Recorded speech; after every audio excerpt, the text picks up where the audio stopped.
మహిమ కలుగును గాక. అందరం ఒకసారి రెండు చేతుల పైకెత్తి దేవునికి స్తోత్రం చెప్దాం. హల్లెలూయా. చాలా సంతోషం.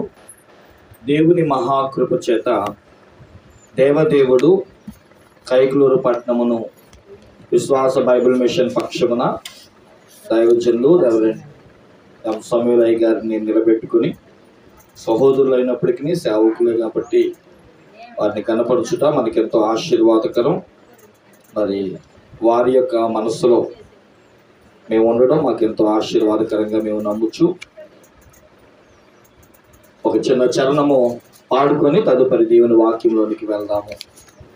నేను నమ్ముతున్నాను మీ అందరికీ మన బైబిల్ మిషన్ పాటలు వచ్చాయి. మనోవిచారము కూడదు నీకు, మహిమ తలంపులే కావలెను. మనోవిచారము కూడదు నీకు, మహిమ తలంపులే కావలెను. వినాక్రమణ శాంతి గుణముల, వినాక్రమణ శాంతి గుణములు నీలకిచ్చు.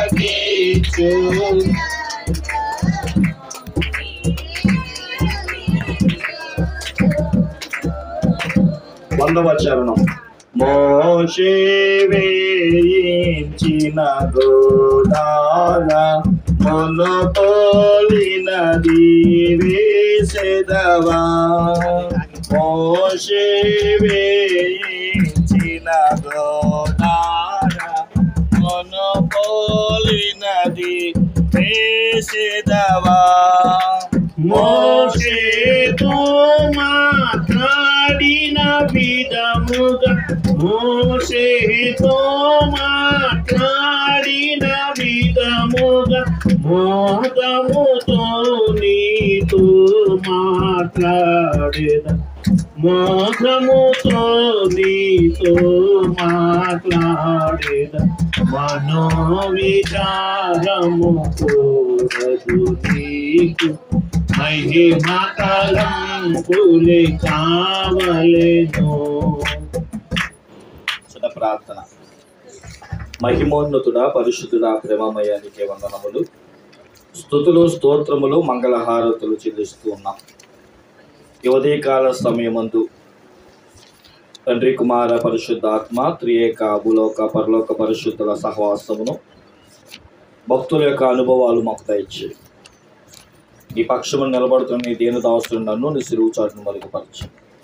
అల్పుడు అయోగ్యుని తండ్రి, మట్టి వంటి వాడిని నీ మహిమకే వాడుకొని నీ కృపలో వర్ధలింపచేసి మీ నామ మహిమ గతార్థమే జరుగుచున్న మొదటి రోజు ఉపవాస కూడికను ఘనముగాను ఆశీర్వాదకరముగాను మంగళకరముగాను జరిగించి మహిమ పొందమని మా ప్రభువును రక్షకుడును పరిశుద్ధుడును యేసు పరిశుద్ధ నామమున ఈ మనవులు అడిగి వేడుకొని పొంది ఉన్నాము మా పరమ తండ్రి. చాలా సంతోషం. దేవుని యొక్క వాక్యాన్ని కొద్ది నిమిషాలు ధ్యానం చేద్దాం. కీర్తనా గ్రంథము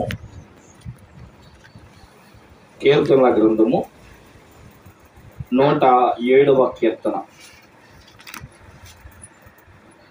కీర్తనల గ్రంథము 107వ కీర్తన 41వ వచనాన్ని చదువుకుందాము. అట్టి దరిద్రుల బాధను పోగొట్టి వారిని లేవనెత్తెను, వాని వంశమును మందవలే వృద్ధి చేసెను. చాలు. చదవబడిన వాక్యమును ఒక పర్యాయము మనం ఆగి ఆలోచిస్తే, కీర్తనాకారులు ఇంచుమించు చాలామంది కీర్తనాకారులు ఈ కీర్తనలు రాశారు. బైబిల్ గ్రంథములో మనము ఈ కీర్తన గ్రంథాన్ని చదవగలిగితే 150 కీర్తనలు అనేవి మనం చూస్తాం. కీర్తనలు ఎందుకు రాసేవారు అంటే, మాటల్లో చెప్పలేనిది పాటల్లో తెలియజేసేవారు. కొన్ని చూడండి, ఎవరైనా ఏదైనా ఒక కార్యక్రమం చేసినా మనం దాన్ని వర్ణించలేం, ఎక్స్ప్లెయిన్ చేయలేం. అలాంటిని ఎక్స్ప్రెషను పాటలో ఎక్స్ప్రెస్ చేసేవారంట. దావీదు కూడా మంచి కీర్తనాకారుడు. ఎక్కువగా ఈ కీర్తనలు ఇంచుమించు 100 కీర్తనల వరకు దావీదే రాశాడు. కొన్ని కీర్తనలు సొలొమోను, మరికొన్ని కోరాహు, ఆసాపు, మోషే, ఇంకా పేరు తెలియని చాలామంది కూడా కీర్తనలు రాశారు. ఈ 107వ కీర్తన ఇజ్రాయిల్ కీర్తన. 43 వచనాలు ఇందులో ఉంటాయి. మనము ఈ 43 వచనాల్లో ఉన్న ఆంతర్యాన్ని పరిశీలిస్తే ఈ కీర్తనలో పదే పదే మనం గమనించిన వారమైతే వారి కష్టకాలమందు ఆయన కృప చూపగా, ఇజ్రాయేలు చేసిన కృతజ్ఞత, ఈ మూడే ఎక్కువ మనం చూస్తూ ఉంటాం. అంటే ఇజ్రాయేలీలు మనలాంటి మానవులే కాబట్టి అన్నీ నమ్మలేము, కాబట్టి అవిధేయత చూపిస్తూ ఉంటాం. కొన్నిసార్లు తొందరపడిపోతూ ఉంటాం, కొన్నిసార్లు దేవుని దూషించేస్తూ ఉంటాం, కొన్నిసార్లు దేవుణ్ణి ఇక నమ్మే పొజిషన్ లేనట్లుగా దేవుడు దేవుడే అన్నట్లుగా కొన్నిసార్లు నిరుత్సాహాన్ని చూపిస్తాం. ఇజ్రాయేలు చూపించిన ప్రతి నిరుత్సాహానికి దేవుడు వాళ్ళు చూపించిన అవిధేయతకి ఎవరొక శత్రువు చేతికి అప్పగించేవాడు. ఆ శత్రువులు అని బాధ పెట్టే కొలిది అయ్యా కొంతకాలానికి తప్పు అయిపోయింది ప్రభువా అని దేవుని వైపు తిరిగేవాడు. దేవుడు ఎలాంటి వాడంటే కృప కలిగిన వాడు కాబట్టి మళ్ళీ ఎవరినొకరిని పంపించి వాళ్ళ చేతిలో నుంచి బయటికి తెచ్చేవాడు. ఇశ్రాయేలు చరిత్ర కాలం అంతా కూడా మనం చూస్తూ ఉంటాం. వాళ్ళ కష్టాలు వాళ్ళే కొని తెచ్చుకునేవారు. వాళ్ళు దేవుని వైపు తిరిగినప్పుడు దేవుడు కృప చూపించేవాడు. దేవుడు కృప చూపించినందుకు కృతజ్ఞత చెప్పేవారు. ఈ కీర్తన అంతా కూడా మీకు ఈ 3 పదాలు ఎక్కువగా కనబడడం చూస్తాయి. దేవుని చిత్తమైతే ఈసారి నేను వచ్చేటప్పటికల్లా ఎన్నిసార్లు వాళ్ళ కష్టాలు వచ్చినాయి, ఎన్నిసార్లు దేవుడు కృప చూపించాడు, ఎన్నిసార్లు వాళ్ళు కృతజ్ఞత తెలియజేశారో ఓ పుస్తకంలో మీరు రాసుకొని పెట్టుకోండి. నేను నమ్ముతున్నాను జాగ్రత్తగా దాన్ని మీరు చదువుతారు అనే విషయమే, వేరే ఉద్దేశమేం కాదు. ఈ కీర్తన కేవలం ఈరోజు వాక్యం వినేసి అమ్మయ్య ఈరోజు ప్రార్థన అయిపోయింది కాదండి. క్రైస్తవ జీవితంలో ధ్యానించాలి. పశువు కంటే అంత గడ్డేస్తాం అంటే మీ సైడ్ లేవనుకోండి పెద్దగా, మేము ఎక్కువ ఆటలతోనే ఉండేది. పశువులు గడ్డేస్తే శుభ్రంగా తినేసి ఏమంటే కూర్చుంటుంది ఖాళీగా. అప్పుడు ఏం చేస్తుందో తెలుసా, తిన్న గడ్డి అంతా అబ్బా మీకు కూడా బాగా తెలుసు అన్నమాట, ముక్కలు ముందేమో అంతంత తినేస్తుంది, దాని తర్వాత చిన్న చిన్న ముక్కలు తన అరుగుదల వచ్చేటట్లుగా. అలా చేయకపోతే దానికి మోషన్ ప్రాబ్లం అయింది. అలా చేయకపోతే చక్కటి పాలు, ఆ తెల్లటి పాలు దానం రాదు. కాబట్టి దాని పని ఏంటి అంటే ఇది నా ఆరోగ్యానికి ఉపయోగం, నా ఆత్మీయతకు ఉపయోగం, ఇది అనేకులకు ఆశీర్వాదకరంగా ఉండాలంటే నేను తిన్న గడ్డిని నెమరేయాలి. అది పేడ రూపంలో కానివ్వండి, నీరు రూపంలో కానివ్వండి, పాల రూపంలో కానివ్వండి, అది మనకు ఉపయోగపడుతుందా లేదా? పేడ వాడుతున్నాం ఏమండి, పాలు వాడుతున్నాం. కాబట్టి గమనించండి మనకి ఎంత ఆశీర్వాదకరం. అంటే ఏదైనా ఒక వాక్యము విన్నాము అని అంటే అది 1 నీకైనా ఉపయోగపడాలి, 2 నీ కుటుంబానికి, నీ ఆధ్యాత్మిక జీవితానికి, నీ సమస్తమునకు అది ఆశీర్వాదకరంగా మారుతుంది. దేవునికి మహిమ కలుగును గాక. మనం చదువుకున్న 41వ చరణంలో ఉన్న ఆంతర్యంలోని 2వ భాగాన్ని మనం చూస్తే వాని వంశమును మందవలే వృద్ధి చేస్తాను. దేవుడు నాకు మాట ఈరోజు చెప్పమన్నప్పుడు ఇదేంటి ప్రభువా మోషే కాలంలో ఇలాంటి మాట ఇచ్చారు అని అనిపించింది. కానీ ఇక్కడికి వచ్చి చూసిన తర్వాత ఓహో దేవుడు ఇచ్చిన మాట సరి అయినదే అనిపించింది. ఎందుకంటే ఇశ్రాయేలు ప్రజలు కూడా మీ అందరికీ కొన్ని క్విజులు వేయాలి మధ్యలో. ఎంతమంది ఐగుప్తు దేశానికి వచ్చారు? ఐగుప్తు దేశానికి మొత్తం ఇశ్రాయేలీలు లేదా ఎంతమంది యాకోబు సంతానం అంతా ఇశ్రాయేలుగా ఆ దేవుని యొక్క ప్రాంతము కానీ ఐగుప్తు ప్రాంతానికి ఎంతమంది వచ్చారు? 70 మంది. రైట్. వారు ఆ ఐగుప్తు దేశంలో 430 సంవత్సరముల తర్వాత ఎంతమంది బయటకు వచ్చారు? ఎందుకంటే సరి అయిన యొక్క లెక్క చెప్పలేదు కనుక ఒక్క మాట తినేటట్లు 6 లక్షల కాల్బలం అన్నారు. కాల్బలము అని అంటే యుద్ధం చేసేవారు 6 లక్షల మంది. మరి ఇంకా ముసలా మొక్క యవనస్తులు, ఆ తల్లులు చెల్లులు ఇంచుమించు కొంతమంది ఏమంటారంటే ఒక 25 లక్షలు వేసుకోండి అని అంటూ ఉంటారు. ఇప్పుడు ఆ 25 లక్షల మంది మన రోడ్డు అంటే వెళ్ళారు అనుకోండి, ఎలా కనిపిస్తుంది? ఒక మంద చూడండి, ఒక 100 గొర్రెలు తీసుకొని వెళ్తేనే ఏమంటే ఖాళీ ఉండదు, ఒక మంద వలే. అందుకని ఇశ్రాయేలీయులను దేవుడు ఎలా పోల్చాడంటే, అబ్బాయి వారి వంశం అంట మందల వలె ఉన్నట్లుగా దేవుడు మన వంశమును కూడా మందలుగా మార్చునుగాక. ఇప్పుడు వంశం అనగానే మనకున్న ఆలోచన ఏంటో తెలుసా?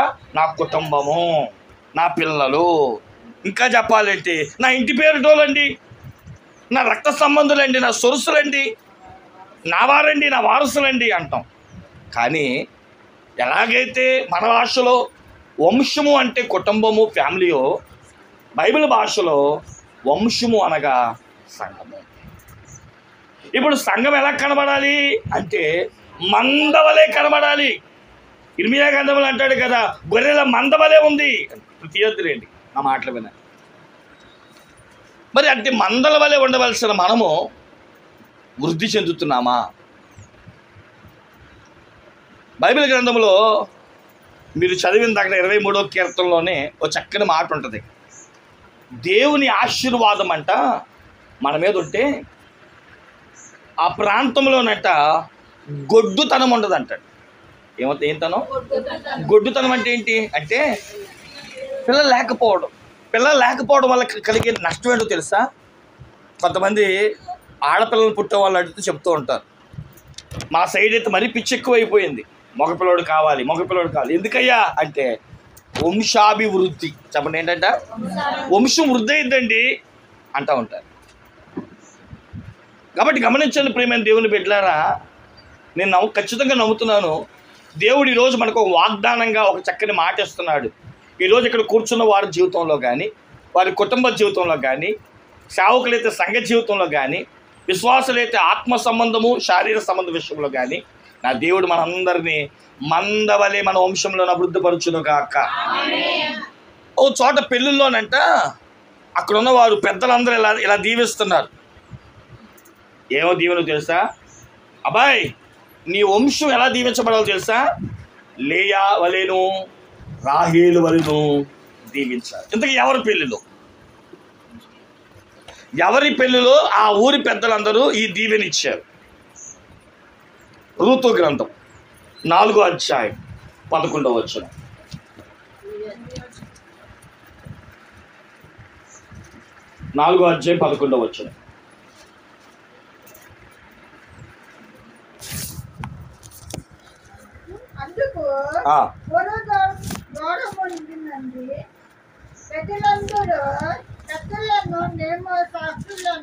మేము సాక్షులము, యెహోవా నీ ఇంటికి వచ్చిన ఆ స్త్రీని ఇశ్రాయేలీయుల వంశమును వర్ధిల్లింప చేసిన రాహేలును పోలిన దానిగాను లేయాను పోలినది గాను చేయునుగాక.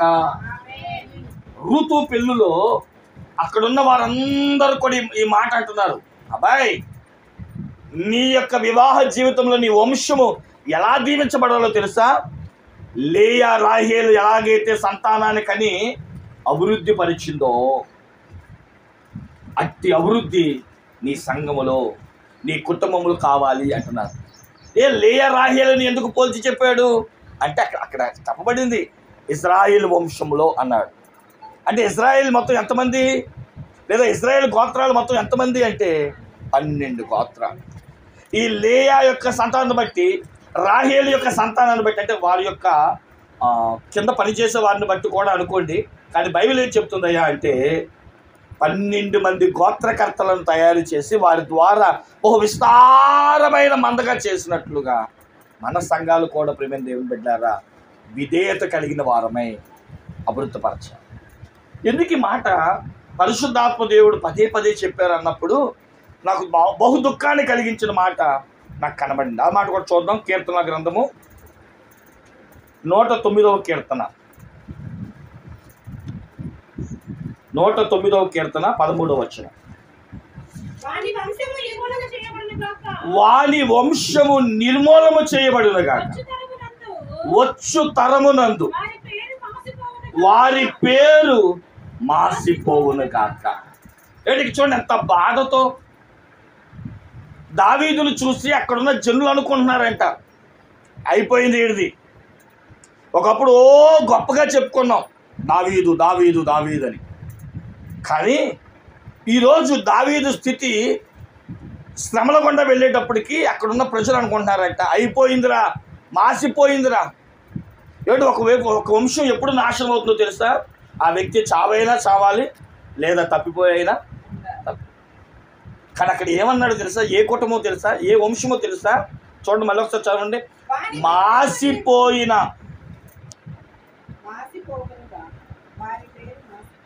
ఈరోజు కొన్ని సంఘాలు మాసిపోతున్నాయి, చెరిగిపోతున్నాయి, సంఘాలు పాడైపోతున్నాయి. ఇక ఒకప్పుడు గొప్ప గొప్ప కార్యక్రమాలు చేశారు, ఒకప్పుడు గొప్ప గొప్ప వేదికలు ఎక్కారు.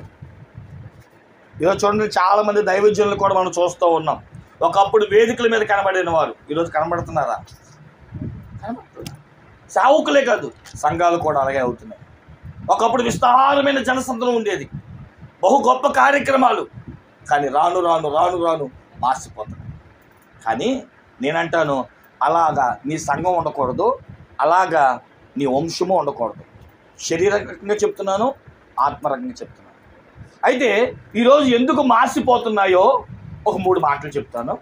నీ వంశము, నీ సంఘము ఎలా వృద్ధవ్వాలో కొన్ని మాటలు చెప్పి నాకున్న అవకాశాన్ని బట్టి త్వరగా ముగిస్తాను. ఈరోజు ఎందుకు వంశాలు నాశనం అయిపోతున్నాయి, సంఘాలు నాశనం అయిపోతున్నాయి మనం చూసిన వారమైతే ఇర్మియా గ్రంథము 10వ అధ్యాయం, మీరు ఎక్కడికి వెళ్ళినా వంశము అన్న మాట ఉంటుంది, గమనించుకోండి. ఇర్మియా గ్రంథం 10వ అధ్యాయము 25వ వచనం.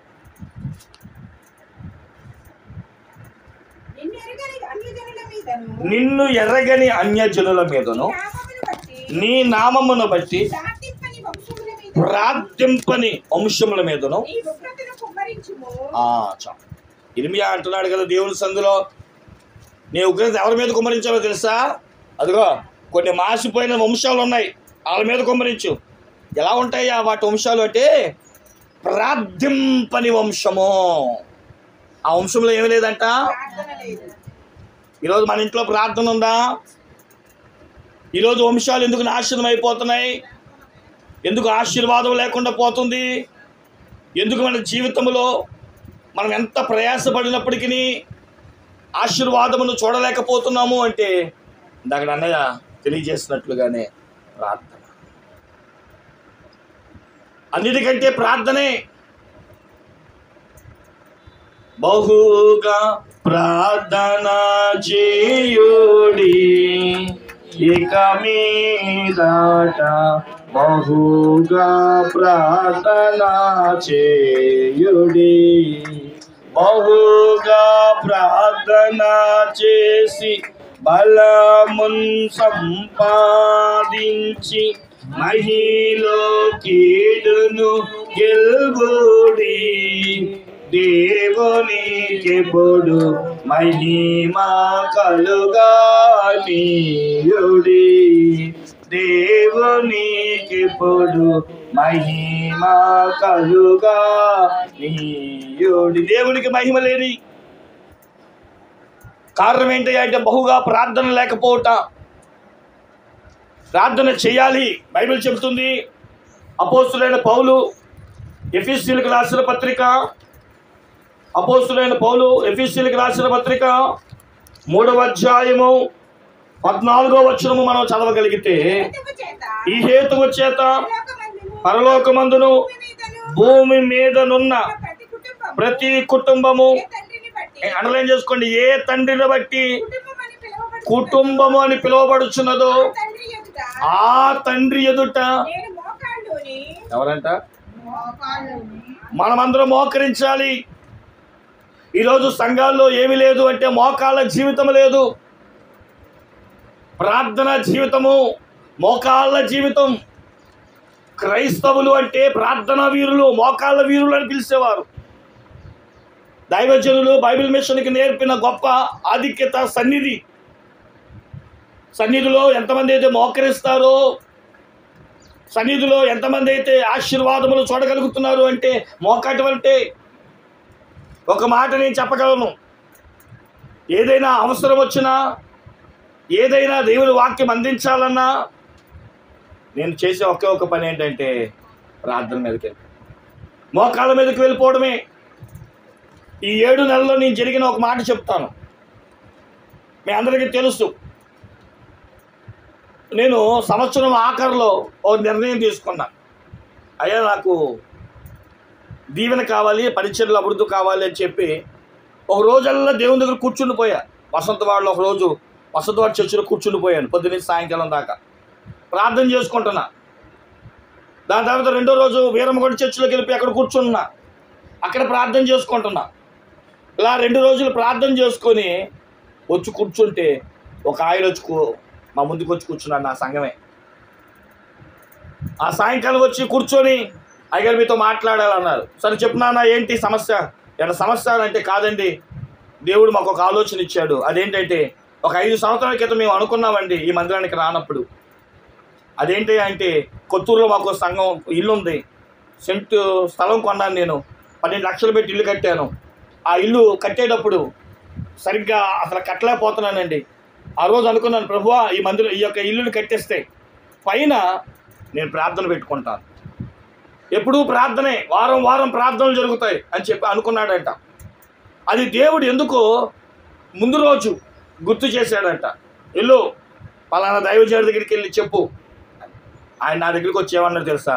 అయ్యగారు మీకు అవకాశం ఉంటే 4వ పరిచర్యగా మీ సంఘంలో నాకు కొత్తూరు, ఆ కొత్తూరు ప్రాంతంలో మీరు ప్రతి ఆదివారం ఆరాధన ఏదో ఒక విధముగా, మనుషులు వస్తారు మాకు అనవసరం, మనుషులు వస్తారా లేదా అన్నది మీకు అడగట్లేదండి, మీరు రావాలి, ప్రార్థనలు చేయాలి, రెండోది వాక్యం ప్రకటించాలి, దేవుని పని జరగాలి. దేవునికి స్తోత్రం చెప్పండి. 4వ పరిచర్య జరగడానికి గల కారణం ఏమై ఉంటుంది అంటారు? అబ్బో అయ్యగారు బాగా వాక్యం చెప్పేస్తారనా? నాకంటే గొప్పగా వాక్యం చెప్పేవాళ్ళు లేరా? నాకంటే గనులు లేరా? చక్కని ఎవరిని వాక్య చాతుర్యంతో చెప్పగలిగిన వారు లేరా? ప్రార్థనే. ఆలోచన చేయని ప్రియులారా, దేవుని మహాకృప. సరే మన కాలమందు మా యొక్క వసంతవాడలో కిందటి నెల జూన్ నెల కాదనుకుంటే ఈ నెలే జులై నెల 7, 8, 9 తారీఖులు దేవుడు నాకు చూపించారు. 3 రోజులు కూడా నేను రాత్రులు సంఘంతో పగలమట్టుగా నేను ఒక్కడినే దేవునితో కూర్చుండిపోయాం. మొదటి రోజే కూర్చున్నా, మొదటి రోజే దేవునితో ప్రార్థన చేసుకుంటున్నా. ఒక ఆయన ఫోన్ చేసి, అయ్యా నాకు తెలుసు అది కవరెంట్ మినిస్ట్రీ తరఫున మందిరాలకి అంటే చర్చీలు కట్టలేని వారికి రేకులు రాడ్లు ఇచ్చే ఆ సంస్థ అన్నమాట. వారు నాకు ఫోన్ చేసి మండవెల్లి ముదినేపల్లిలో ఉన్న సేవకులకి మీరు పెద్దగా ఉండి ఆ పని చేసి పెట్టండి, నెలకు ఒక 1000 నుంచి 1500 వేస్తామన్నారు. దేవునికి స్తోత్రం చెప్పండి. మనం కోరుకోవాలా, ఆశించాలా, మనకు అవసరం. నేను ఒకటే అనుకున్నాను, డబ్బు కాదు ముఖ్యం, ఇతర సేవకులకు సహాయం చేసే ఆధిక్యత దేవుడు. అలాగా ఏది అవసరమైనా ఏది చేయాలన్నా ఏమంటే దేవుడు మనల్ని గొప్పగా ఎంచట్లా. కారణం ఏంటో తెలుసు ప్రియమైన దేవుని బిడ్డలారా? ఎవరైతే సన్నిధిలో కూర్చుంటారో, ఎవరైతే ప్రార్థనలో కూర్చుంటారో దేవుడేనంట. అందుకని దైవజనులు దేవుడు ఒక మాట అంటూ ఉంటారు, నా పని నువ్వు చెయ్యి, నీ పని నేను చేస్తా.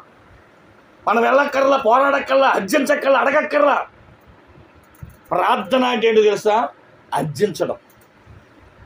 మొర్రా, మో అనగా మోకరించుట, రా అనగా అర్జించుట. దేవుని దగ్గర అడుక్కోవడం చాలు, మనం అది నేర్చుకోవాలి. లూకా సువార్త 11వ అధ్యాయంలో మీ అందరికి తెలిసిన విషయాలే. అర్ధరాత్రి స్నేహితుడి గురించి, ఆ పక్కింటి ఆయనకి ఎవరు వచ్చారంటే అర్ధరాత్రి స్నేహితుడు పాపం శుభ్రంగా తినేసి కంచాలు కూడా కడిగేసి ఏమండి బోర్లించి కూర్చుంటే స్నేహితుడు వచ్చాడు. వండడానికి టైం లేదు, వాడు వచ్చిన వాడు నాకు ఆకలేస్తున్నా అంటున్నాడు. అయితే పక్కన ఎవరున్నారు? స్నేహితుడు ఉన్నాడు. ఆ స్నేహితుడి దగ్గర పిల్లలు ఉన్నారు, ఎప్పుడు అన్నం ఉంటుందని తెలుసుకొని ఆ రాత్రిపూట వెళ్ళి ఆ స్నేహితుడు లేపుతాడు, తలుపు తీయడు. రెండోసారి లేపుతాడు, తలుపు తీయడు. బైబిల్ ఏముందో తెలుసా? సిగ్గు విడిచి, ఏంటంట? సిగ్గు విడిచి మాటి మాటికి తలుపు కొడితే లెగిసి, ఏంట్రా నా పిల్లలు ఉన్నారు కదా, నిద్రపోతున్నాం కదా అంటే, కాదురా అలాంటి పరిస్థితి, తర్వాత రా అన్నాడు. అయినా సరే మళ్ళీ తలుపు కొట్టాడు సిగ్గు విడిచి. అరే నీకేం కావాలో లోపలికి వచ్చి పట్టుకెళ్ళని మొత్తం ఇచ్చి పంపించి. ఇది యేసుక్రీస్తు ప్రభు వారు మనకి నేర్పింది. ప్రార్థన అంటే సిగ్గు విడిచి అడగడం. ఏమంటే డబ్బులు కావాలంటే మనుషుల దగ్గర సిగ్గుపడతాం, లేదా సిగ్గు విడుస్తాం. డబ్బు కావాలండి, అవసరమండి, మీరు కాలు పట్టుకుంటాం, నోట్లు రాస్తాం, వాళ్ళు అడుగుతాం, అర్జిస్తాం. కానీ ఏ రోజైనా అలా దేవుణ్ణి అడిగావా? మనందరికీ తెలుసు లూకాసు వార్త 18వ అధ్యాయం. మీరు అధ్యాయం చెప్పగానే టకటకా చెప్పేయాలి. ఏంటది? అన్యాయస్తుడైన న్యాయాధిపతి. ఆ పక్కింట ధనవంతుడికి ఆ పేద విధవరాలకి గొడవ. ఏంటి అంటే ఈ స్థలం నాదంటే నాది, నాదంటే నాదని ధనవంతుడు. ఈ పేద విధవరాలు నాదండి, నాకు ఎవరు లేరండి అంటుంది. ఆ ధనవంతుడు అక్కడ ఉన్న న్యాయాధిపతికి కావాల్సిన డబ్బు ఇచ్చి నా పక్షంలో న్యాయం తీర్చమంటాడు. కానీ పేద విధవరాలంట మాటి మాటిగా ఆ అన్యాయస్తుడైన న్యాయాధిపతి దగ్గరికి వెళ్తానంట, ఆయనకి విసుకొచ్చి న్యాయం తీర్చాడంట. ఇవన్నీ మనకు తెలుసు. కానీ అవన్నీ కూడా ఎలాగైతే సిగ్గు విడిచి మాటికి అనే పదాలు మనం ఒక్కసారి గుర్తుపెట్టుకోగలిగితే ఇది ప్రార్థనలో ఉన్న అనుభవం. అది క్రైస్తవ జీవితంలో మోకరించగానే కార్యాలు జరిగిపోతాయని నేను చెప్పను. కానీ ఆ ప్రార్థనలో సిగ్గు విడవాలి. రోజు దేవుడి దగ్గరికి వెళ్ళి మోకరించాలి అంతే. మాటికి అడగాలి, ప్రతిదీ అడగాలి. ఏంటంటే పాస్టర్ గారు ప్రతిదీ దేవుడిని అడగాలంటే అడగాలి అంతే. అలా అడిగిన ప్రతి కుటుంబాన్ని, ప్రతి కార్యాన్ని నా దేవుడు చేసి పెడతాడు. దేవుడికి మహిమ కలుగును గాక. ఆయనకున్న ఒక పేరేంటి తెలుసా? చెప్పండి. 69వ కీర్తన 2వ వచనం, ప్రార్థన ఆలకించువాడా. మీరు మాట్లాడండి, నేను వింటాను. కాబట్టి గమనించిన ప్రియమైన దేవుని బిడ్డలారా, ప్రార్థన అంటే ఏంటో తెలుసా? దేవుడు నువ్వు కూర్చో, నేను మాట్లాడతాను. మీకు ఒక చక్కటి విషయం చెప్తాను, గమనించండి. దేవుణ్ణి మౌనంగా కూర్చోబెట్టేది నీ ప్రార్థన ఒకటే. దేవుడికి మహిమ కలుగును గాక. నిన్ను దేవుణ్ణి కదలవకుండా చేసేది మన ప్రార్థనే. మరి ఈరోజు ఎందుకు కదిలిపోతున్నామంటే ప్రార్థన లేదు. కాబట్టి బైబిల్ ఏం చెప్తుందో తెలుసా? కొన్ని వంశాలు ఎందుకు మాసిపోతున్నాయి అంటే ప్రార్థన లేకే. ఈరోజు మిమ్మల్ని చూస్తే నాకు చాలా సంతోషం అనిపించింది. చక్కగా ప్రార్థన చేసి దైవ సంబంధమైన ఉపవాస కార్యక్రమాల్లో ముందుకు సాగారు. ఇక రెండవ అనుభవం దగ్గరికి వచ్చేస్తున్నాను నాకున్న సమయాన్ని బట్టి. చూడండి అక్కడ ఏమన్నాడు, అదే ఇర్మియా గ్రంథం 8వ అధ్యాయం 3వ వచనం. 8వ అధ్యాయం 3వ వచనం. ఇర్మియా గ్రంథం 8వ అధ్యాయం 3వ వచనం.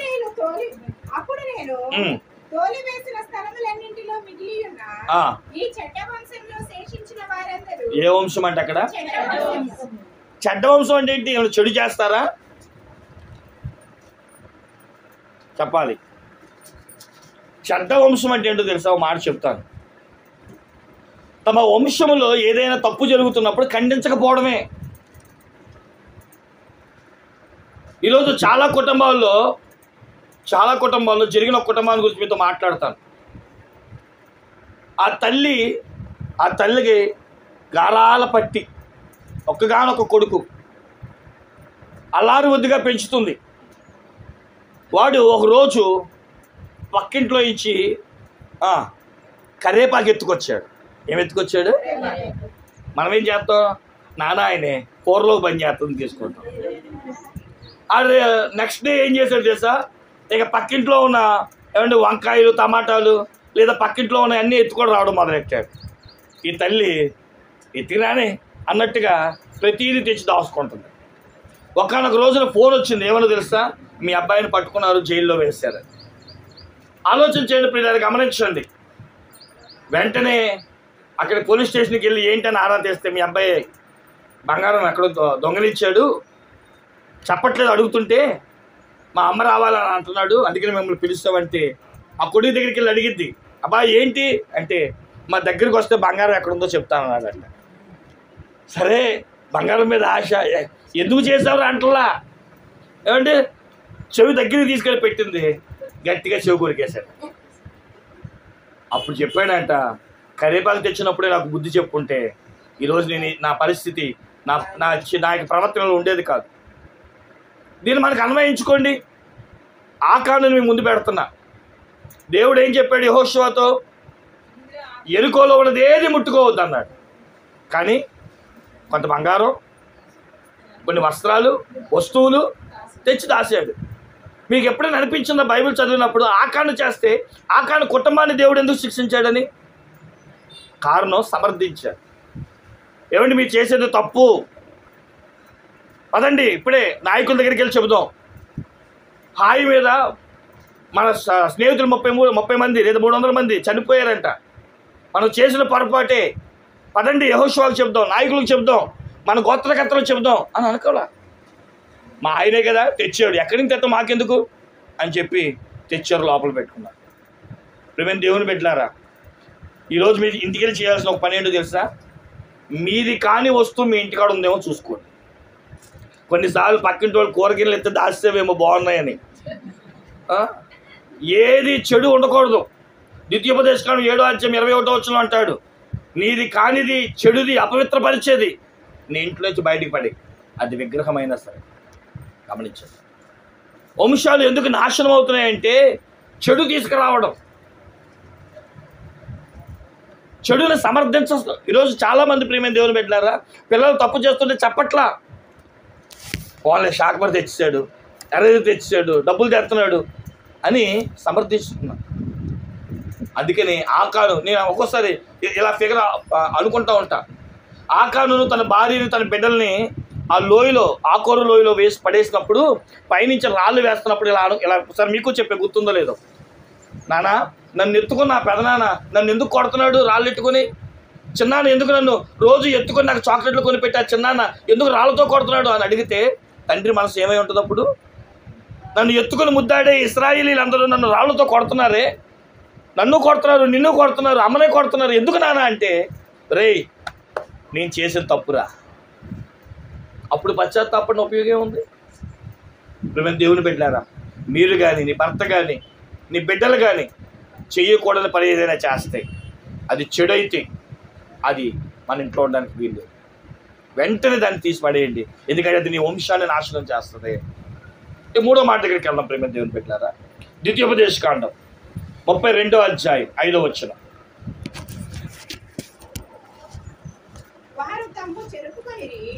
వారు తమని చెరుపుకునేది, వారు కళంకులు, మూర్ఖత గల వక్ర వంశము, బుద్ధిలేని అవివేక జనమా, ఇట్లు యెహోవాకు ప్రతీకారము చేయుదురా, ఆయన నిన్ను సృష్టించిన తండ్రి కాడా. చాలండి.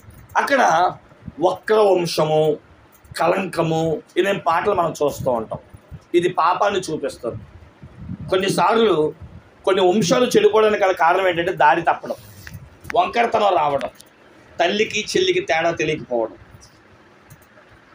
ఈరోజు వాయా వరుస తప్పడం. దీని గురించి నేను ఎక్కువ వివరించడం, ఇది పాపం అనే విషయం మనందరికీ తెలుసు. ఇది మన ఇంట్లో చేసే పాపాన్ని గురించి తెలియజేస్తుంది.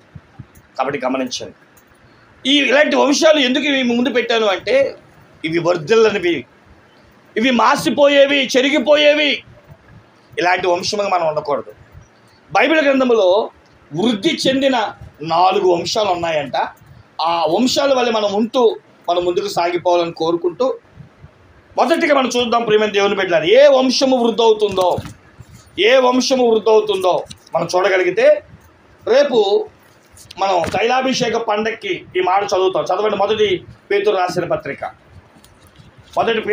పత్రిక 2వ అధ్యాయం 9వ.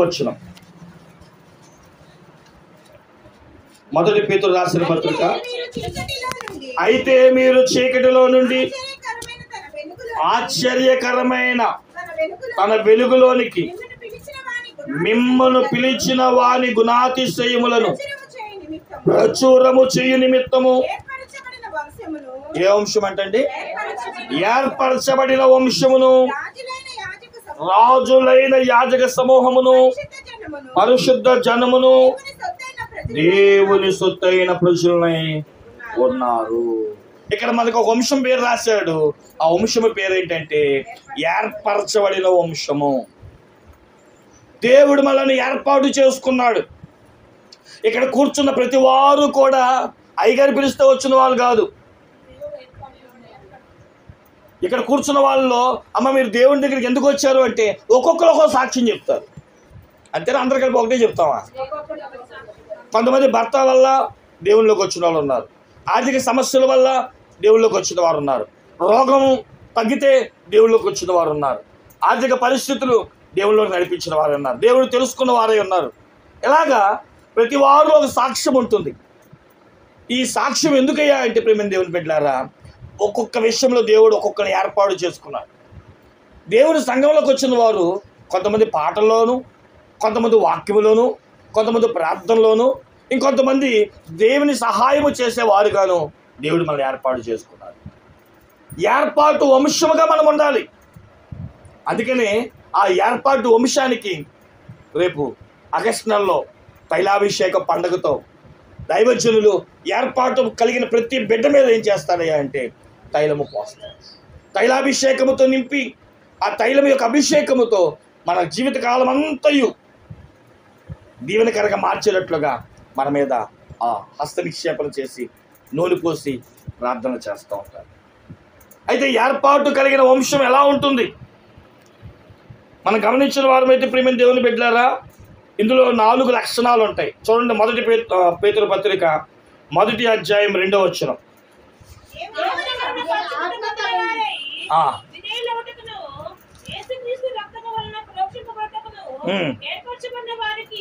ఏర్పరచబడిన వారికి అనగా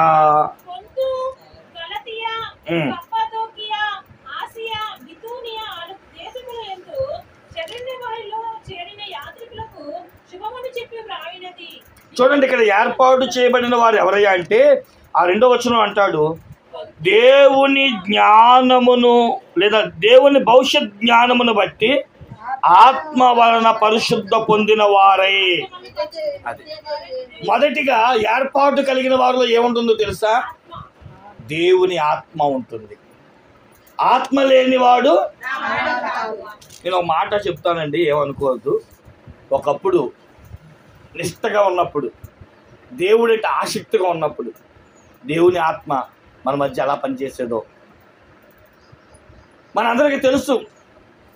మనం కూడా అయ్యగారు పాడిన పాట పాడుతూ ఉంటాం. పెండ్లి కుమార్తెలు మేమమ్మా అని సవాలు చేస్తారు, పెండ్లి కుమార్తెలు మేమమ్మా అని సవాలు చేస్తారు, ఆ ప్రార్థన కాస్త చేయకపోతే చతికిలబడతారు, ఆ ప్రార్థన కాస్త చేయకపోతే చతికిలబడతారు.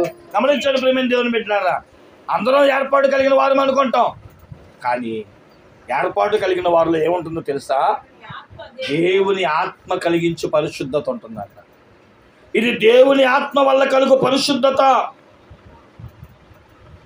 బైబిల్ మనం చూసిన వారమైతే ఇది ఆత్మ వలన కలుగు విధేయతలో ఒక భాగమై ఉన్నది. దేవుని ఆత్మ మన మీదకి ఎందుకు రావట్లేదు? ఎందుకంటే దేవుని భవిష్యత్ గురించి మనం ఆలోచించట్లా. దేవుని యొక్క భవిష్యత్ జ్ఞానం నీకు లేదు.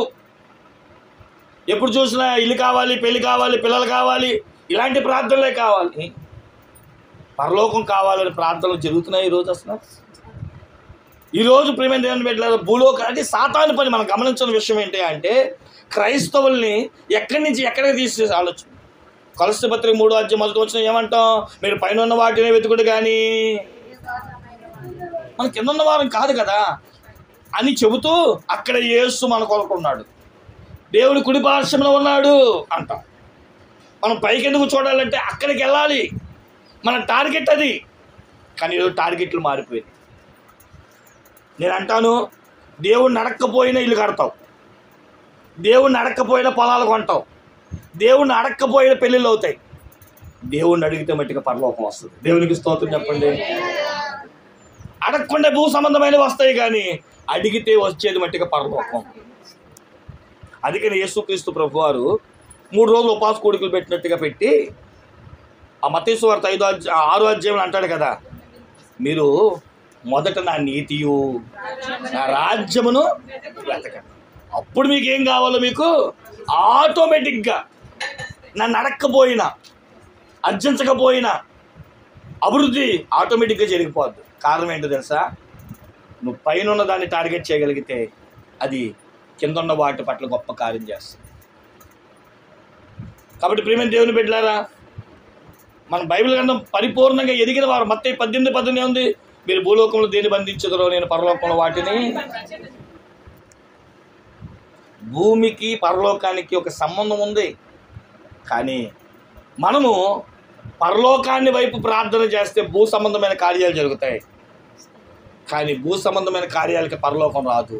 గుర్తుపెట్టుకోండి. ప్రేమ దేవుని బిడ్డలారా, ఈ లోకాల్లో ప్రార్థన, అందుకని ఏర్పాటు చేయబడిన బిడ్డలు దేని చూస్తారో తెలుసా? నా పరిశుద్ధత ఎలా ఉంది, నా నిష్ట ఎలా ఉంది, నా భక్తి ఎలా ఉంది అన్న వాటిని చూస్తా. మీ మీద పోసే ఆ నూనె ఎలాంటిదో తెలుసా? 133వ కీర్తనలో అక్కడ రాస్తాడు 2వ వచనం కానించు. మొదటిది ఏమంటాం? సహోదర ఐక్యత కలిగి ఉండి ఎంత మేలు ఎంత మనోహరం అని అంటూ, అది అహరోను యొక్క తల మీద పొయ్యగా గెడ్డమ మీదగా కారుతూ వస్త్రపు అంగి చివరి వరకు తల ప్రభుని యేసుక్రీస్తు. పరలోక సంబంధం.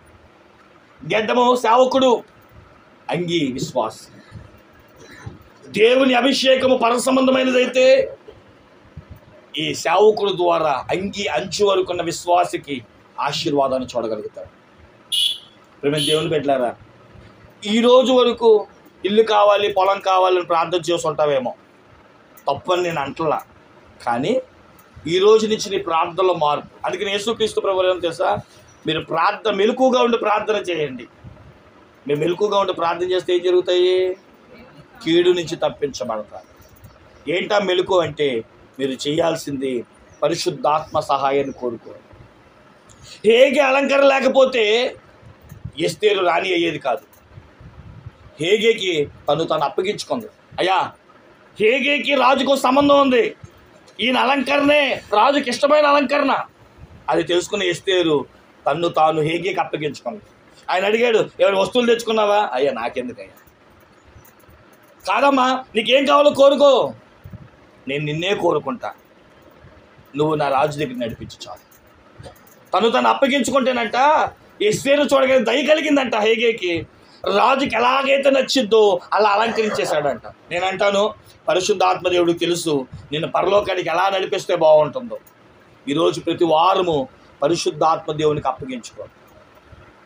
పరిశుద్ధాత్మ దేవుడు లేకపోతే, మళ్ళీ చెప్తున్నా గమనించిన సంగమా, యేసుక్రీస్తు ప్రభువారి యొక్క రాకడ 2 విధాలుగా పోల్చాడు. ఒకటి పెండ్లి కుమారుని రాకడతో పోల్చాడు, 2 దొంగ వలె వచ్చే రాకడతో పోల్చాడు. సిద్ధపడేవాడికి యేసయ్య రాకడ పెండ్లి కుమార్తె, సిద్ధపడని వారికి ఆయన దొంగ వలె వచ్చి వెళ్ళిపోయాడు అన్నట్లుగా ఉంటుంది. పరిశుద్ధాత్మ కలిగిన వారితో మనం ఉంటేనంట, పరిశుద్ధాత్మ దేవుడు మనల్ని మధ్యాకాశంలోకి వచ్చి యేసుక్రీస్తు చెంతకు నడిపించిందంట. అలా కాకపోతే మన వంశము ఈ భూమి మీదే సదాకాలం నిత్య నాశనం అయిపోతాం. కాబట్టి మనమందరం కూడా ఏర్పాటు కలిగిన వంశము వలె ఉందుముగాక. ఏర్పాటు ఎవరికి ఉంటుంది అంటే, ఎవరైతే పరిశుద్ధాత్మ యొక్క అనుభవాన్ని కోరుకుంటారో. మరి ఈరోజు ఆత్మనిలో ఉందా? ఒక ఆయన డబ్బు సంచి పెట్టి అన్నాడు, పరిశుద్ధాత్మ ఇచ్చేయండి పేతురు గారు. నీ హృదయం చెడిగా ఉంది, నీ హృదయం బాలా. దేవుని ఆత్మ ఊరికి వచ్చేదండి. ఎవరి హృదయాలు ఆయన హృదయాంతరంగా పరిశోధించే దేవుడు. నీ హృదయంలో కల్ముషం ఉంటే రాడాయన. ఇశ్రాయేలీయుల ప్రజల్లో ఆయన మహిమ కోల్పోయినప్పుడు ఒక మాట అన్నారు. అదేంటో తెలుసా? మందసాన్ని తాగలిగారు కానీ దేవుణ్ణి తీసుకురాలేకపోయారు. గుర్తుపెట్టుకోండి. నువ్వు దేవుని మందిరానికి రావచ్చేమో. ఒకప్పుడు మా ఆత్మీయ తల్లి పరమజ్యోతమ్మ గారు మాతో ఎప్పుడో ఒక మాట చెప్పేది. మీకు ఎంతమంది గుర్తుందో తెలియదు. ఆవిడున్న కాలంలో, నువ్వు ఒక్కడవే దేవుని దగ్గరికి రా, నువ్వు వెళ్ళేటప్పుడు దేవుని తీసుకుని వెళ్ళి. ఇదే మాకు నేర్పిన సత్యం. నీతో దేవుడు రావాలి అంటే ఇక్కడ నీ నడక మారాలి. దేవుని సన్నిధిలో ఉన్నప్పుడు నీ ప్రవర్తన జాగ్రత్త అన్నాడు. మళ్ళీ చెప్తున్న సంగమా, దేవుని మందిరానికి వచ్చేటప్పుడు నీ కుడి చెయ్య దేవుని దూత, నీ ఎడమ చెయ్య దెయ్యపు దూత పట్టుకుంటుంది. లేదండి, నేను దేవుని మందిరానికి వచ్చినప్పుడు పాటలు పాడతాను, దేవుని స్తుతిస్తాను, వాక్యాన్ని వింటాను, భక్తి చేస్తాను, ప్రార్థన చేస్తాను, ముగింపు వరకు చాలా భక్తిగా ఉంటానంటావా? దెయ్యం నీ చేయి వదిలేస్తుంది. దేవునితో నువ్వు ఇంటికి వెళ్తావు. నా ఎద్దకు వచ్చితే నేను మీ ఎద్దకు వస్తానని చెప్పిన దేవుడు. కానీ వచ్చాక బద్ధకంగా పాటలు పాడేవాళ్ళు వాళ్ళు పాడుకుంటారులే, వాక్యం చెప్పేటప్పుడు నేను నిద్రపోతానులే, ఏమంటే ప్రార్థన చేసేటప్పుడు నా ఇష్టంలే, నేను ఫోన్ చూసుకుంటానులే అనుకుంటే దేవుడు నీ చేయి వదిలేస్తాడు, దెయ్యం నీ చేయి పట్టుకుంటాడు. వెళ్ళేటప్పటికి ఎవరిని తీసుకుని వెళ్తావు? కానీ మనం ఏమంటావు? గుడికి వెళ్ళాను కానీ నాకేం జరగలేదే, పాస్టర్ గారిలో శక్తి తగ్గిపోయిందా? ఇవన్నీ మనవి. అంటే ఆలోచన చేయండి, ఎక్కడ మనం తప్పుడు అడిగేస్తున్నాము. పరిశుద్ధాత్మ దేవుడు మన ఎందుకు చేయి విడివేస్తున్నాడంటే కొన్నిసార్లు నీ కోరికలు తీర్చుకోవడానికి, ఫోన్లు చూడాలని, ఏమంటే వాళ్ళతో వీళ్ళతో మాట్లాడాలని, ఒక పక్క దేవుడి కార్యక్రమం జరుగుతుంటే అటు ఇటు తిరగాలని, ఇలాంటి కార్యక్రమాలన్నీ దెయ్యపు కార్యక్రమాలు. మీరు గమనించండి, మీ ఇంట్లో పడుకున్న పెద్ద మీద నిద్ర రాదు, కానీ కుర్చీలో మట్టికి నిద్ర వచ్చేది. నిజమా కదా? యమా నిద్ర వచ్చేది. మళ్ళీ అసలు ఎక్కడే పడిపోతావేమో. కారణం ఏంటి తెలుసా? నేను చెప్పలేక ఆవరించేసింది మిమ్మల్ని. అదే చర్చిలో నేను మామూలుగా ఉన్నప్పుడు మరి రాదు మళ్ళీ వాక్యము చదివేటప్పుడు కానీ ప్రార్థన. అందుకని దైవజనులారా, పోవే సాతానా జాగ్రత్త సుమి, నీ గుట్టు నాకు తెలిసేను. వాడికి నీ గుడి తెలిసింది, ఓహో ఈమెను ఇలా పడేయాలి అని. మనకాడు కూడా తెలియట్లా. కాబట్టి గమనించిన ప్రేమ దేవుని బిడ్డలారా, మనం ఎవరో చెప్పండి? ఏర్పాటు వంశము. ఏర్పాటు వంశము అంటే పరిశుద్ధాత్మతో ఏమండి కలిసి జీవించే వాళ్ళం. అందుకని దైవజనులు హస్త నిక్షేపణ చేసి ఇంటికెళ్ళాక యూట్యూబ్లో చూడండి, హస్త నిక్షేపణ వల్ల కలిగే ఆశీర్వాదాలు. మన ఆదివారం పూట దైవజనులు హస్తం వేస్తే కలిగి వచ్చే ఆశీర్వాదాలు. పేతురు గారు అంటారు కదా, నా హస్తం వేయడం వల్ల పరిశుద్ధాత్మ అనే వరం, అనగా బాప్తీసం తీసుకోవడం వల్ల, దైవ సేవకులు హస్తం వేయడం వల్ల పరిశుద్ధాత్మదేవ అనే వరం వచ్చింది. మొదటి తిమోతికి రాసిన పత్రికలో ఉంటుంది. అదేంటో తెలుసా? దైవ సేవకుడు హస్తం వేసి ప్రార్థన చేయడం వల్ల విన్న వాక్యం అంట కృపావరములుగా మారి నీ జీవితంలో పనిచేస్తాయి. కాబట్టి ప్రేమ దేవుని బిడ్డలారా, ఆత్మ సహాయాన్ని కోరుకోండి. ఏర్పాటు వంశముగా మనం మారాలి అంటే నీలో పశ్చాత్తాప ప్రార్థన కలిగి పరిశుద్ధ ఆత్మకు నీళ్ళు హృదయంలో చోటిస్తే మనం అభివృద్ధి అవుతాం, విస్తరిస్తాం. పరిశుద్ధాత్మ దేవుడు ఒక్కడే సంఘాలను విస్తరింపచేసేవాడు. 120 మంది ఉన్న మేడగదిలోనికి వచ్చిన పరిశుద్ధాత్మ దేవుడు ఒక్క ప్రసంగం చేస్తే ఎంతమంది అయ్యారు?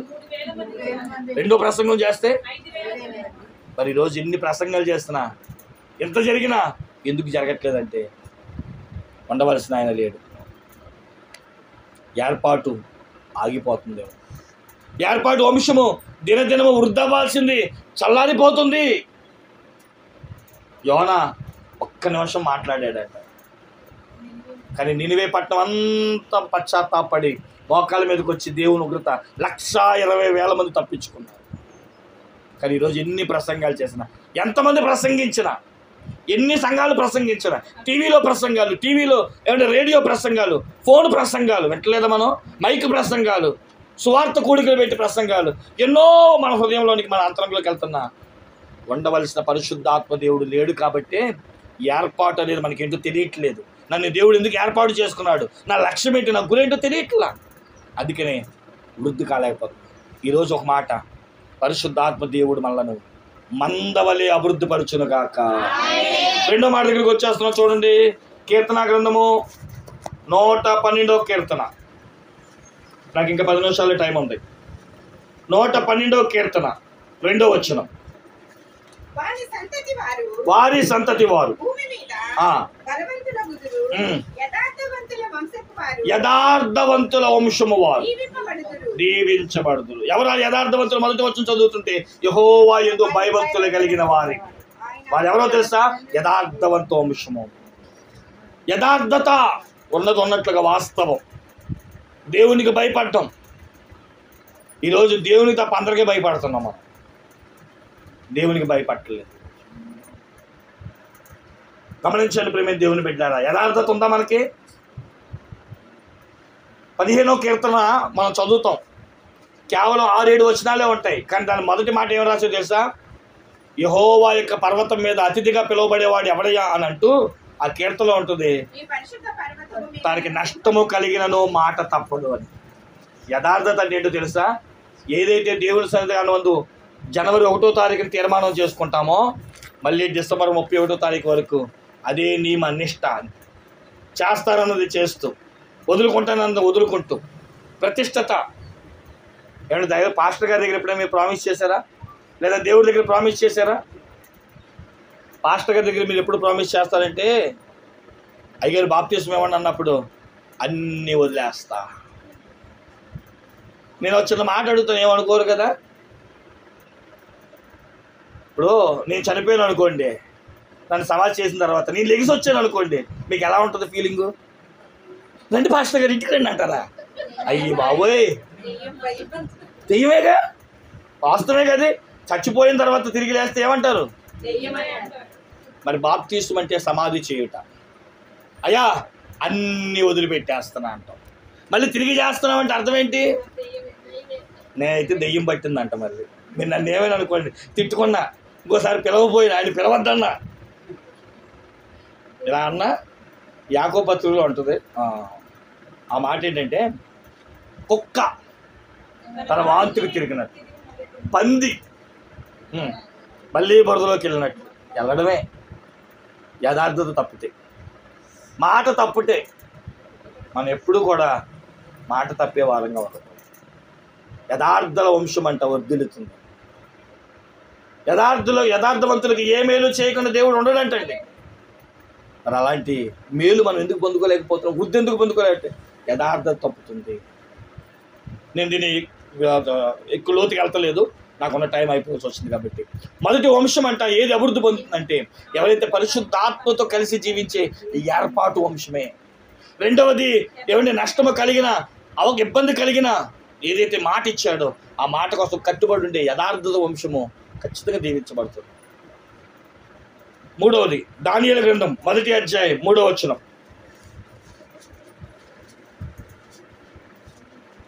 రాజు అష్పెనాజు అను తన నపుంసకుల అధిపతిని పిలిపించి అతనికి ఇలాగు ఆజ్ఞాపించెను, ఇశ్రాయేలీయుల రాజవంశములలో. ఏ వంశం అంటండి ఇది? ఇశ్రాయేలీయుల రాజవంశములలో. మూడవది రాజవంశం. మనం ఎవరైనా చదువుకుంటాం? రాజులైన యాజక. మనం రాజులు అండి. రాజు ఎలా ఉండాలి చెప్పండి? రాజు ఎలా ఉండాలి?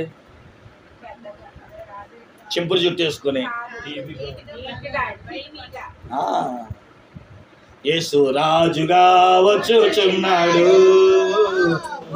లోకమంతా తెలుసుకుంటారు, రవి కోటి తేజుడు రమ్యమైన దేవుడు, రవి కోటి తేజుడు రమ్యమైన దేవుడు రారాజుగా వచ్చుచున్నాడు, యేసు రారాజుగా. అంటే నేనేం చెప్పాలనుకున్నా అంటే, రాజును చూస్తే అసలు వీడికి ఏం తక్కువరా, ఏం తక్కువ ఈయనకి. అందుకని అంటే రాజుకి ఏం కొదువ అంట? దెబ్బలు కొదువా? రాజుగారిలో లోపం ఉండదు. కిరీటం వాల్యూ, బట్టలు విలువ కలిగినవి, నగలు నట్ర, ఇది లేదు అది లేదు అన్నది ఉంటుంది. మరి మనం ఎలా ఉన్నాం రాజులు అని చెప్పుకొని? ఎప్పుడు చూసినా ఆ మొహం కనమట్ల, ఏంటది కళ కనమట్ల. కాబట్టి ప్రేమ దేవుని పెట్టారా, మనం రాజులము అంటే లోపము లేని వారముగా ఉండాలి. మీరు బైబిల్ గ్రంథం దానియేలు గ్రంథం చదవండి, మొదట వచ్చి ఒక్కటి చదవండి చాలు. దానియేలులో ఏ లోపము కనబడలేదండి. సాతానుడు అందుకనే లోపాన్ని పుట్టించాలనుకున్నాడు. మీరు దానియేలు గ్రంథాన్ని కూర్చొని చదువుకుంటే ఎవరిని పడితే వారిని సాతాను తీసుకురాలా. మీరు అదే వచ్చిన చదువుకోండి. వాడు పట్టుకొచ్చింది కూడా రాజకుమారుల్ని. చెప్పండి, ఎవరిని తీసుకొచ్చాడు? ఎక్కడో భేదవాడినో మధ్యతరగతిని తీసుకురాలా. వాడు పాడు చేయాలనుకుంటే రాజుల వంశం నుంచి తీసుకొచ్చాడంట. రెండవది, వాళ్ళని ఆహార విషయంలో పాడు చేయాలనుకున్నాడు, మద్యము తాగించి పాడు చేయాలనుకున్నాడు, ముఖం పీక్కిపోయేటట్లుగా మాంసాన్ని పెట్టాలనుకున్నాడు. కానీ మీరు ఆ దానియేలు కింద అర్థం చదువుకుంటేనండి, ముఖంలో కూడా కళ తప్పలేదంటండి. దేవునికి స్తోత్రం చెప్పండి. తన జీవితంలో లోపము లేకుండా ఒక రాజు ఎలాగైతే ఉండాలో అలాగే నేను కనబడాలనుకున్నాడు దానియేలు, షడ్రక్ మెషక్ అబేద్నెగోలు. అందుకనే మా పుట్టుక రాజు పుట్టుక, మేము లోపం లేని వారిగా ఉండాలని చెప్పి వాళ్ళు ఎదుట అర్థమైనవి పెట్టినా సరే ఏది తినాలో ఏది తినకూడదో ఒక నిష్ట, ఒక నియమం, ఒక తీర్మానం వాళ్ళకి. ఇది తిని నా జీవితాన్ని పాడు చేసుకోకూడదు, ఇది చూసి నా భక్తిని పాడు చేసుకోకూడదు, దీనికి అవకాశం ఇచ్చి నా ఆత్మీయ జీవితాన్ని నేను చల్లార్చుకోకూడదు, ఈ ఒక్క విషయంలో తప్పిపోకూడదు. యేసుక్రీస్తు ప్రభు వారిని ప్రపంచం ఎందుకు చూసి గడగడలాడిపోతుందో తెలుసా? 2025 సంవత్సరాల క్రితం యేసయ్య అడిగిన ప్రశ్నకి జవాబు చెప్పలేక, నాలో పాపం ఉన్నదని మీరు ఎవరైనా రూఢిపరచగలరా? ఈ రోజుకి అది చూపించలేక ఎన్నో ఎన్నో ఎన్నో ఈ బైబిల్ తగలబెట్టేస్తున్నారు. క్రీస్తు దేవుడు కాదని దేవుడి వ్యతిరేకత. కానీ అయ్యా నీలో ఈ పాపం ఉంది అని చెప్పడానికి ఒక్కొక్క పాపం. దానియేలు కింద 6వ అధ్యాయం కూడా చదివితే నాకు భలే ముచ్చట అనిపిస్తుంది. దానియేలు మీద లోపాలు చూడాలని చెప్పి ఎదిగితేనంట చెప్పండి దానియేలులో ఏ లోపము దొరకలేదంట. ఈ మధ్య నా దగ్గరకు ఒక ఆవిడ వచ్చి అంటుందిలేండి, పాస్టర్ గారు నన్ను నిలువునా సీరేసిన ఏ తప్పు దొరకదంట ఆవిడ. నిజమా? మానవ జీవితంలో మన బుద్ధే వంకర బుద్ధి, ఆలోచన. ఎందుకంటే దైవజనులు కూడా అన్నాడు, ఊహాలోన పాపములు కూడా ఒప్పుకోవాలంట. ఏ పాపము? చేసింది పాపం కాదు, ఆలోచించడము పాపమే, చూడడమే పాపమే, మాట్లాడడం పాపం. ఒక మాట స్వయంగా యేసుక్రీస్తు ప్రభు వారే యోహాను సువార్త 14వ అధ్యాయం 30-31 వచనంలో మాట అన్నాడు, ఇదిగో లోకాధికారి వచ్చుచున్నాడు, వాడు నన్ను పరిశీలిస్తాడు, ఇప్పుడు నాలో వాడికి ఏ లోపం దొరకదు. దేవునికి స్తోత్రం చెప్పండి. మీకు చిన్న భయం అని కాదు కానీ ఒక మాట చెప్తాను, ఏమనుకోమాకండి. మనం చచ్చిపోయేటప్పుడు స్కానింగ్ జరిగిద్ది. మీరు చూడండి, ఎంఆర్ఐ స్కానింగ్, సిటీ స్కానింగ్ మీకు బాగా తెలుసు కదా. ఒకసారి ఎంఆర్ఐ స్కానింగ్ చేయించుకుంటేనంట మీరు నడినెత్తి మొదలుకొని అరిపాదం వరకు ఏ లోపాలు ఉన్నా చెప్పేద్దంట అది. ఇప్పుడు సాతాను చేసే స్కానింగ్ ఏంటి తెలుసా? వీడి చూపులో కానీ, నడకలో కానీ, పడకలో కానీ నాకు సంబంధించింది ఏమైనా ఉందా?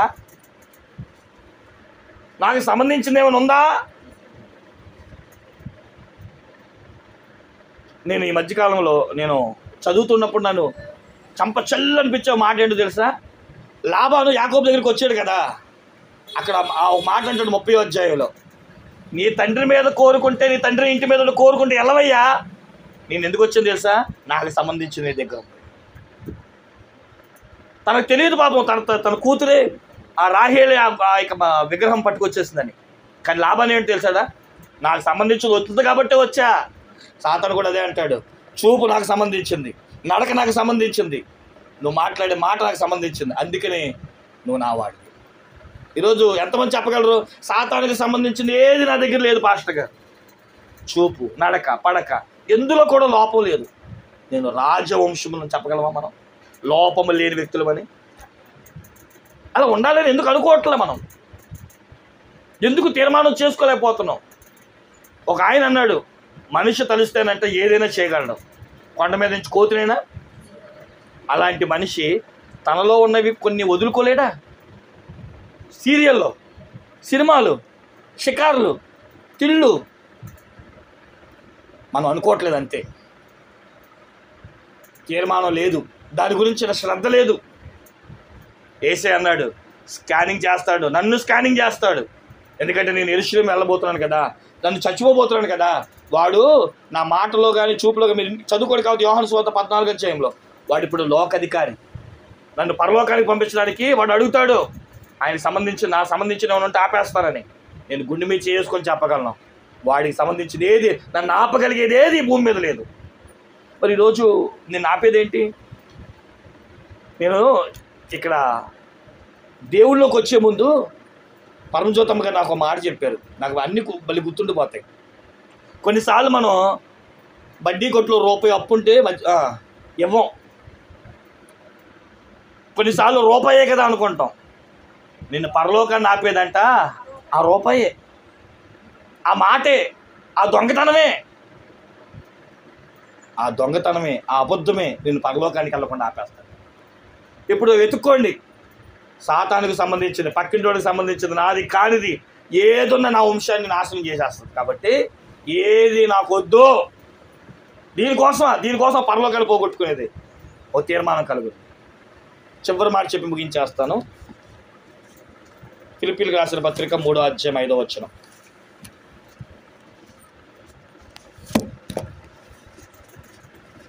ఫిలిప్పీ 3:5.